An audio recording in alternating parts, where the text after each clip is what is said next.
Dans quelle catégorie de personnes nous plaçons-nous? Celles qui n'aiment pas dépendre des autres ou celles qui acceptent qu'ici-bas, on a toujours besoin d'un autre? Celles qui n'aiment pas dépendre de quelqu'un peuvent développer une plus grande combativité devant l'adversité, c'est vrai, c'est une qualité, mais elles peuvent facilement verser aussi dans l'autosuffisance, ce qui peut s'avérer une immense difficulté dans la vie spirituelle. De l'autre côté, celles qui acceptent facilement de dépendre de quelqu'un peuvent être moins combatives, ce qui est un défaut sur le plan naturel. Sur le plan spirituel, cependant, cela peut représenter une immense qualité, comme le Padre Pio va nous l'enseigner, car il montre bien des personnages sont justement à notre disposition pour nous aider dans les difficultés.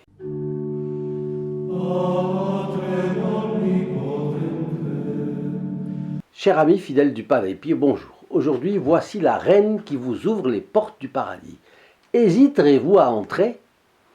Le Padre Pio affirme que Notre-Dame préside le tribunal de la pénitence comme une mère. Mais à côté d'elle, il y a aussi les avocats. Ce sont les saints. Faisant partie des âmes spécialement aimées de Dieu, le Padre Pio, justement, connaissait la charité de tous ces bienheureux. Et lui, pèlerin éloigné de la patrie céleste, il recourait avec humilité et confiance à leur intercession dès qu'il pensait avoir besoin de leur aide. Il se recommandait en permanence aux saints, qu'il caractérisait comme les canaux de la grâce. Si ce sont les canaux de la grâce et que le Padre Pio se recommandait continuellement à eux, qu'est-ce que nous attendons pour faire de même? Voici qu'un jour, le Padre Pio confiait humblement au Père Pellegrino, un de ses confrères du monastère qu'il était amené à admonester, et parfois sévèrement, on va le voir, « Je crois que je serais capable de croire en Dieu sans eux, mais je ne pourrais faire aucun pas sur le chemin de la grâce sans l'aide de ces personnages célestes. » Quand il dit chemin de la grâce, il veut dire chemin de la sainteté, mais par humilité, il ne parle pas de sainteté. Le Padre Pellegrino était, on va le voir, un adepte de la raison raisonnante. Du coup, il ne partageait pas la même opinion du Padre Pio sur la nécessité de recourir à ces intermédiaires. Alors, face au Padre Pellegrino, le Padre Pio restait ferme dans ses convictions et qui sont devenus de véritables enseignements pour son disciple. Alors, il l'a noté, bien sûr, ensuite, et puis il l'a laissé à la postérité. Le chemin de la perfection, dit le Padre Pio, comporte des passages impossibles, qui ne peuvent pas être affrontés, mais que l'on doit contourner. Et au fond, ça, c'est une chose que le bon Dieu nous envoie. C'est moi qui le commente. C'est que, comme nous sommes orgueilleux, le bon Dieu nous fait passer par des chemins parfois impossibles. Et c'est ça dont parle le Padre Pio. On ne doit pas affronter ces passages-là, il faut les contourner. Cela nous habitue à l'humilité. Le Padre Pio continue. Dans ce cas, il nous faut recourir aux saints et aux anges.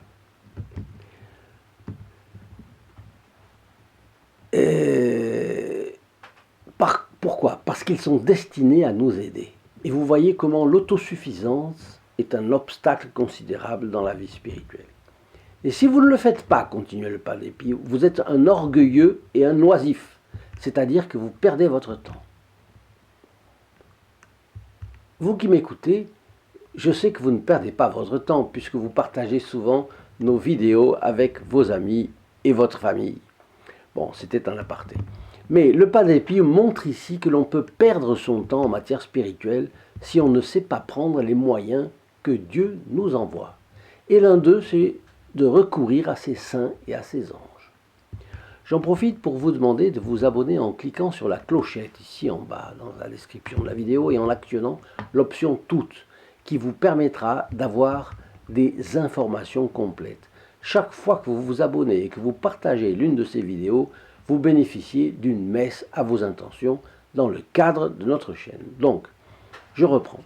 Notre bon Capucin disait que l'un des moments où il avait particulièrement besoin de recourir à l'aide des saints et des anges, c'était lorsque les pénitents s'unissaient à Dieu pour demander pardon à celui-ci dans le sacrement de la confession. Et c'est-à-dire presque tout le temps pour le Padre Pio, puisqu'il passait le plus clair de son temps, comme vous le savez, à confesser. Sachant que le père Pellegrino ne comprenait pas vraiment la présence ni l'action de la Sainte Vierge, des anges et des saints autour des confesseurs et des pénitents, notre capucin invitait son difficile pénitent à regarder avec les yeux de l'esprit, à faire attention à ce qui se passait quand le sacrement du pardon était administré. Donc le père Pellegrino, qui était prêtre et qui confessait, ne comprenait pas bien ce qui se passait dans la confession. Il ne voyait pas les anges, les saints agir à cette occasion. C'est impressionnant comment aujourd'hui les prêtres pensent-ils la chose, je ne sais pas.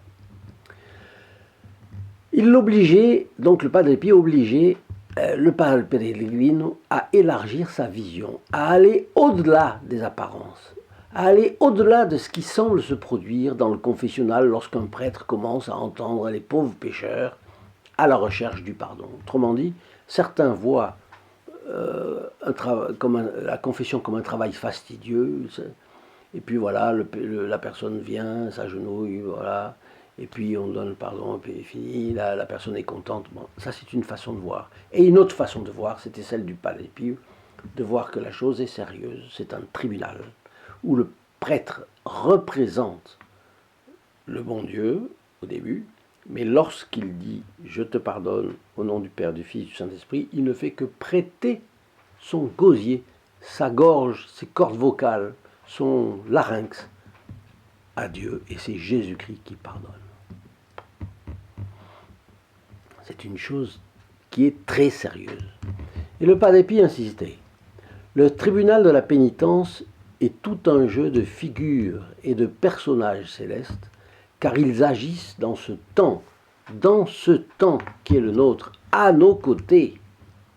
C'est-à-dire qu'ils ont la capacité de nous aider et d'intervenir réellement dans notre vie. Le Padre Pio désigne aussi la bienheureuse Vierge Marie comme la grande responsable de ce grand mouvement, qui, à l'instar d'un champ magnétique favorable, nous recouvre de sa protection quand nous sommes au pied du confesseur. Le Padre Pio disait encore au Padre Pellegrino, « Pour vous, le paradis est plus ou moins la même chose qu'un cimetière, quelque chose de mort, de figé, de terminé, quelque chose du passé. Pour moi, au contraire, c'est un lieu de repos où, au moindre signe de Notre-Dame, tout se réveille et se met à l'action pour notre conversion et notre salut. » Tout en admonestant le Padre Pellegrino, le Padre Pio précisait, si nous ne ressentons pas l'action de nos saints patrons, c'est parce que nous avons aborti la sensibilité de notre esprit et que nous avons mis sous le boisseau nos bonnes pensées. Et la raison en est que nous avons peur de paraître stupides devant ceux qui, plus confiants dans la matière que dans l'esprit, veulent tout toucher de leurs mains. Ils veulent tout voir, ils veulent tout sentir pour ne pas être induits en erreur. Et ils tombent dans une erreur bien pire que celle qu'ils avaient prétendu éviter. Les gens ne veulent pas être dupes, ils veulent la réalité. Je pense donc je suis. C'est le cartésianisme. Je veux toucher et en déduire par moi-même. Eh bien non, c'est pas ça. Le Padre Pio est autre. Je vais vous raconter une anecdote et une répréhension du Padre Pio au Padre Pellegrino. Qu'est-ce qu'il prend aujourd'hui, le Padre Pellegrino, entre nous soit dit. Mais avant, je n'oublie pas de vous rappeler ce petit livre de prière du Padre Pio qui vous fera plaisir et en même temps qui vous fera du bien, car il aidera votre vie spirituelle. J'ai donc le plaisir, moi, de mon côté, de vous l'offrir. Oui, de vous l'offrir. Il vous suffit de téléphoner au 08 05 36 08 47 de lundi à vendredi de 8h30 à 12h30 et de 13h30 à 19h. Le samedi, ce sera de 9h à midi. Et pour nos amis canadiens, qui sont nombreux, veuillez composer le 1 844 398 88 67. De même, vous pouvez commander cette photographie du Padre Pio, la photographie comme le petit livre de prière du Padre Pio sont gratuits, n'est-ce pas? Ils sont gratuits, le port est gratuit, la communication téléphonique n'est pas surtaxée. Et pourquoi nous faisons cela? Pour amener le Padre Pio dans tous les foyers. C'est un saint de légende. En ces temps, les temps avec la guerre maintenant en Ukraine, en ces temps, on peut le dire, chaotiques, où des nuages s'amoncellent sur la civilisation, eh bien, il est le grand recours. Le Padre Pio est le grand recours pour tous ceux qui ont besoin d'une aide rapide et efficace de la divine providence. Donc profitez-en tant qu'il y a ces livrets de prière et ces photos. La seule condition d'éligibilité, c'est de ne pas les avoir déjà reçus. Voyez. Bon, je reprends.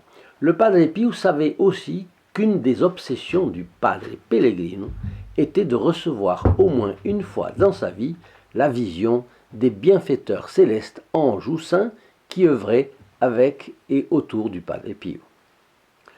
Bon, nous aurions fait peut-être la même chose.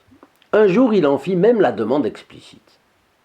Et le saint stigmatisé lui a dit: au lieu de réclamer une vision de Notre-Dame ou de ses ministres, les anges, vous savez que les anges, ça veut dire les ministres de Dieu, les envoyés, les messagers. Au lieu de réclamer une vision de Notre-Dame ou de ses ministres, essayez de profiter de leur action vivifiante qui est continuelle dans le domaine du sacrement de la pénitence. Les voiles de la foi, les voiles qui nous séparent de Dieu actuellement, c'est ça qui veut dire, les voiles de la foi ne font pas partie de l'essentiel. Ils ne sont qu'une formalité aujourd'hui. C'est-à-dire, si vous aviez une apparition, ce ne serait qu'une formalité. L'essentiel, c'est pas ça. On peut toujours désirer, mais et après? Même si vous le vouliez, ne cherchez pas à les enlever, ces voiles. Le jour viendra où ils tomberont, eux qui vous troublent tant aujourd'hui. Alors vous avez certainement rencontré, vous qui m'écoutez, des personnes qui ont une espèce de frénésie spirituelle pour recevoir la grâce d'une apparition.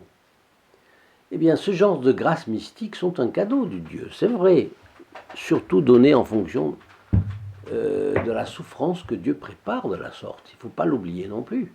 Souvent, des apparitions ou des grandes grâces sont pour que l'âme ait un peu plus de force, ou beaucoup plus de force pour supporter les souffrances qui viennent. Attention! Ces âmes sont-elles prêtes, celles qui demandent une apparition, à suivre ce chemin de la souffrance? Alors, contentons-nous de suivre le chemin ouvert par le Padre Pio et suivons bien ses conseils. Tout le reste nous sera donné par surcroît, ne croyez-vous pas?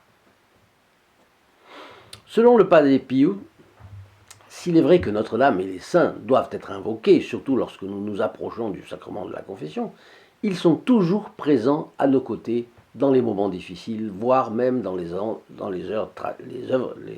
tragiques. Alors, un jour où les deux capucins parlaient des moments de désespoir qui peuvent même conduire au suicide, le Padre Pio, parce que bien sûr, en tant que confesseur, il écoute les tentations des gens, donc ils en parlent. Le Padre Pio déclara à son disciple: quand nous savons nous mettre en prière dans le temple de notre cœur, et que nous réfléchissons du haut de la tribune de notre cerveau, la Sainte Vierge nous envoie sa consolation par les anges de la grâce et de l'espérance. Les anges de la grâce et de l'espérance. Ah, ça change pas mal notre vision des choses. Qu'en pensez-vous? Feriez-vous partie de ces adeptes de la raison résonante ou non? Si vous vous sentez un peu de cette façon, un peu raison résonante, vous avez avec le Padre Pio un grand et sûr remède.